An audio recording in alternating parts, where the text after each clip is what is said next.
Hello everyone. तो class 10th का science का पेपर हम देखने वाले हैं और देखते हैं कि इस पेपर में कौन कौन से प्रश्न पूछे गए थे। ये क्लास 10th 2026 का क्वेश्चन पेपर है साइंस का, बोर्ड यूपी बोर्ड एग्जाम का। तो इसमें देखेंगे कि कौन कौन से प्रश्न पूछे गए थे। केवल इसमें प्रश्न पत्र ही दिखाया जाएगा, सॉल्यूशन नहीं है इसका। तो ये कोड लिखा है आपके सामने 824 GL, इस कोड का ये पेपर था। बलरामपुर ज़िले का ये पेपर है जो बलरामपुर ज़िले में हुआ था। तो यहाँ पर हम देखने वाले हैं कि इसमें कौन कौन से प्रश्न पूछे गए थे। आइए देखते हैं इसको। तो आपके सामने पहला उपभाग जो होता है वो होता है आपका बहुविकल्पीय का। जैसे खंड आ पहला जो है उपभाग 1। तो इसमें आपसे प्रश्न पूछा गया था पहला बहुविकल्पीय का कि श्वेत प्रकाश के निम्न में से किस रंग का प्रिज्म द्वारा विचलन अधिकतम होता है। तो आप जानते हैं बैगनी रंग का होता है। दूसरा है कि किसी वस्तु के आभासी प्रतिबिंब के लिए वस्तु को उत्तल लेंस के सामने रखना होता है। 4 ऑप्शन दिए गए थे, आप समझ लीजिएगा कौन सा ऑप्शन सही है। उसके बाद अगला जो प्रश्न है कि यहाँ पर तारों के टिमटिमाने का कारण क्या है। तो ये वायुमंडलीय अपवर्तन होता है, तो आप जानते होंगे। इनमें से किस माध्यम में प्रकाश की चाल न्यूनतम होती है। 4 ऑप्शन आपको दिया गया था, कांच, हीरा, जल, तारपीन का तेल। तो उसको भी आप देख सकते हैं कि किस तरह से क्वेश्चन पूछे गए थे। उसके बाद है किसी चालक के पदार्थ की विद्युत प्रतिरोधकता निर्भर करती है। चालक की लंबाई, चालक की मोटाई, चालक के ताप पर। तो उपरोक्त में से तीनों पर। अगला देखते हैं इसका कि छठा प्रश्न जो पूछा गया था कि लघु पथन के समय परिपथ में विद्युत धारा का मान होता है। बहुत कम हो जाता है, बहुत अधिक हो जाता है, परिवर्तित नहीं होता है, निरंतर परिवर्तित होता है। तो जब शॉर्ट सर्किट होता है तो आप जानते हैं लघु पथन के समय परिपथ में विद्युत धारा का मान बहुत कम हो जाता है, बहुत अधिक हो जाता है, परिवर्तित नहीं होता है, निरंतर परिवर्तित होता है। तो 4 ऑप्शन दिए गए थे, इनमें से कौन सा ऑप्शन सही है वो आप समझ लीजिएगा। जैसे शॉर्ट सर्किट होता है तो में बहुत अधिक हो जाता है विद्युत धारा का मान, तो ये ऑप्शन सही है। उसके बाद है कि 12 वोल्ट विभवांतर के 2 बिंदुओं, ये जो प्रश्न है आपका। उसके बाद आपसे 7वां प्रश्न था कि 12 वोल्ट विभवांतर के 2 बिंदुओं के बीच 3 कूलाम आवेश, यहाँ आदेश लिखा है, आवेश होना चाहिए था, को ले जाने में कार्य किया जाता है।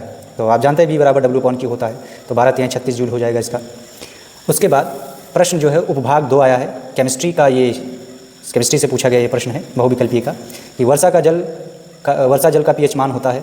4 ऑप्शन दिए गए थे, आप देख लीजिएगा कौन सही है। लेड तथा कॉपर क्लोराइड की क्रिया से बनता है, यानी लेड सीसा और कॉपर क्लोराइड की क्रिया करते हैं तो क्या बनता है इन 4 ऑप्शन में से। उसके बाद है संतृप्त कार्बनिक यौगिक। संतृप्त कार्बनिक यौगिक है, यानी 4 ऑप्शन दिया गया था, आपको इसमें बताना है कि संतृप्त कार्बनिक यौगिक कौन है। तो कार्बनिक, संतृप्त और असंतृप्त 2 होता है, तो संतृप्त पूछ रहा है। उसके बाद अगला जो प्रश्न है इसका प्लास्टर ऑफ पेरिस का सूत्र है। तो आप जानते हैं कैल्शियम सल्फेट हेमीहाइड्रेट होता है, ये इसका ऑप्शन है। उसके बाद देखते हैं आगे क्या है इसका प्रश्न। अगला है कि अम्लों से हाइड्रोजन को विस्थापित करता है। तो अम्ल से कॉपर तो विस्थापित नहीं कर सकता क्योंकि ये उस काबिल नहीं है। जिंक, हाँ जिंक जो है इसको विस्थापित कर सकता है अम्ल से हाइड्रोजन को। उसके बाद पूछा गया है कीटोन का प्रकार्यात्मक समूह क्या है, यानी क्रियात्मक समूह उसकी को बोलते हैं, फंक्शनल ग्रुप पूछ रहा है कि कीटोन का क्या है। तो आपके हिसाब से CO होगा, CO। उसके बाद अगला जो खंड है आ का उपभाग 3, यानी ये बायोलॉजी चैप्टर से आपका जो है ये प्रश्न है, बायोलॉजी से उपभाग 3 से स्पाइगमोमेनोमीटर का प्रयोग किया जाता है। 4 ऑप्शन आपके सामने दिए गए थे, देख सकते हैं। उसके बाद है निम्नलिखित में से कौन सी प्रक्रिया के दौरान ATP अणु निर्माण होता है, ये सब प्रश्न पूछा गया था। आहार नाल की शुरुआत होती है अमाशय से, ग्रसनी से, मुख से, भोजनली से। तो 4 ऑप्शन में से कौन सा सही है ये आपको बताना था। उसके बाद ओजोन अणु का रासायनिक सूत्र क्या है। यहाँ पर ओजोन अणु जो लिखा है ये भी गलत लिखा है। तो ओजोन अणु का रासायनिक सूत्र क्या है, O3 होता है, आप जानते ही हैं। उसके बाद अगला प्रश्न जो पूछा गया था आपके सामने है कि पादप में जाइलम उत्तरदायी होता है। पादप माने पेड़ होता है, तो पादप में जाइलम उत्तरदायी होता है। जल का वहन, भोजन का वहन, अमीनो अम्ल का वहन, ऑक्सीजन का वहन। 4 ऑप्शन आपके पास दिए गए थे। 19 है निम्न में से किसकी कमी से ग्वाइटर होता है। ग्वाइटर माने घेघा। तो घेघा रोग आप जानते हैं आयोडीन की कमी से होता है।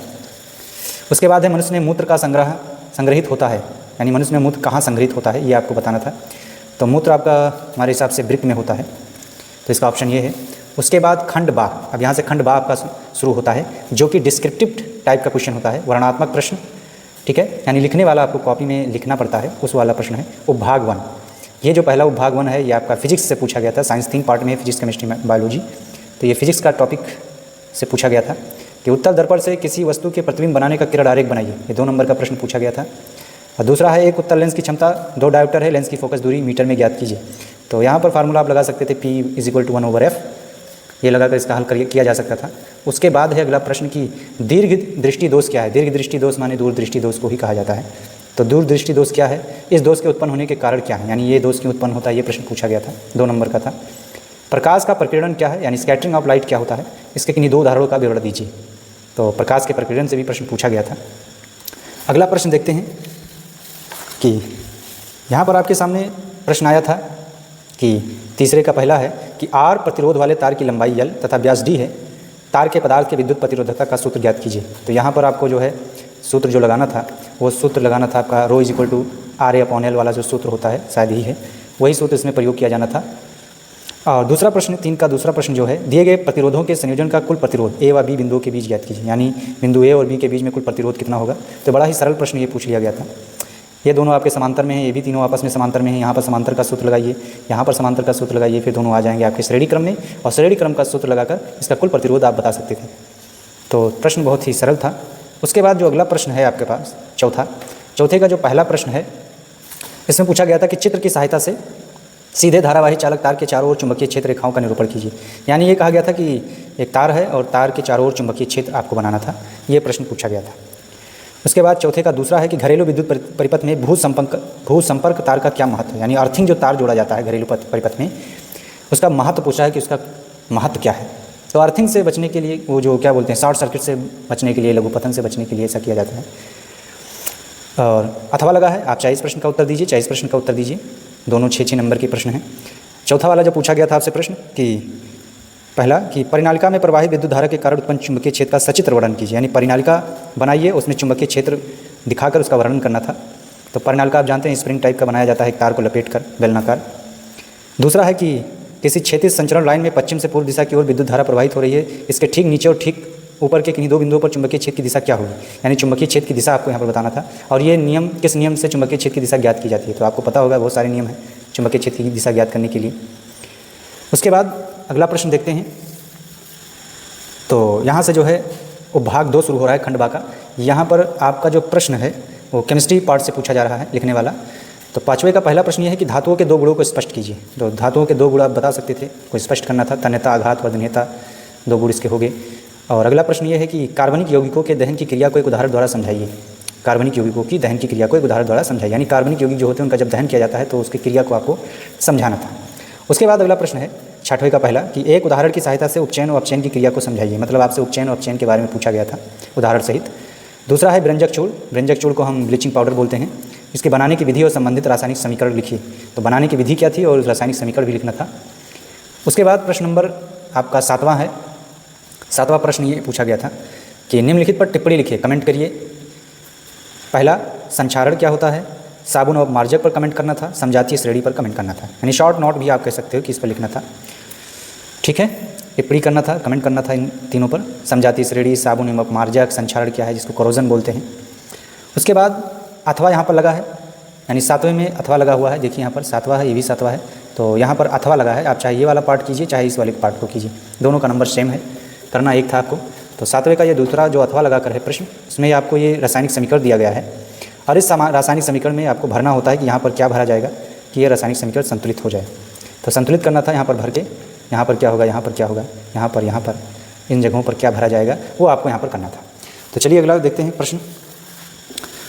अब यहाँ से शुरू होता है आपका पार्ट, यानी सब सेक्शन 3 उपभाग 3 शुरू होता है खंड भाग का। ये बायोलॉजी का सेक्शन है।